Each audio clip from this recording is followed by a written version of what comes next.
Today I did a rad change on a 2008 WRX and I just wanted to share with you a little bit on how you can do it yourself. It's quite easy. Start with taking off your bottom plastic from underneath the car.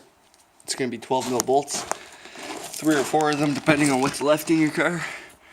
One dart clip there beside the tire, behind it, on each side, and it should drop right down. Then you have full access from underneath. Come up here, take your air intake off. 2 dart clips, pop them out. Take your rad mount off here, pop them off. Go underneath, take your fan clips off, there and there. Then you can either pull the drain plug or pull your lower rad hose. In this case I did both. I pulled the drain plug, then the lower rad hose, and let all the coolant drain out. I pulled the radiator cap off the top, just to let some airflow. Same thing here.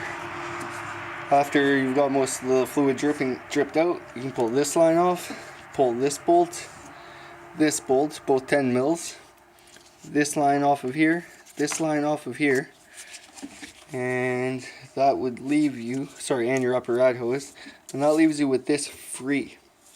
What you need to do now is pull it out. Once you get it fully out, you can take this bolt out. Then you'll need to take this bolt out to release this fan from the radiator. If you look right there, there's a clip to depress sideways to pop the coolant tank off.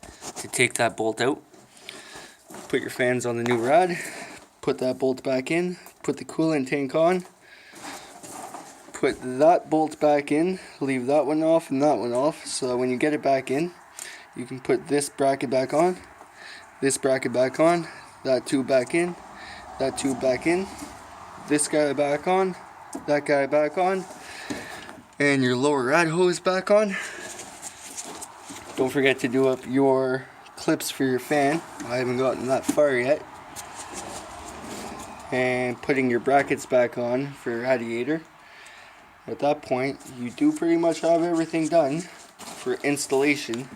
You just gotta pull your cap out of your new rad, or if there's no cap, just start filling it up very slowly, or with a funnel with rad fluid, coolant. Fill it up till no more air is coming out. Come over here if you have an auxiliary tank, fill it up too. Go into the car, turn the heat on to high, turn the fan on to full blast, and turn the defrost on from what I usually do. And when you start it up, just let it run for a few minutes. The air will slowly purge itself out as long as you have it on high. Don't forget to put your air intake back on before you do that. And once you're satisfied with everything, as long as you know you got no leaks, you put this hose back on, this guy back on, those guys, and your lower rad, you shouldn't have any leaks as long as everything's nice and tight. Fire it up, everything's running smoothly, put your plastic back on, have yourself a good day.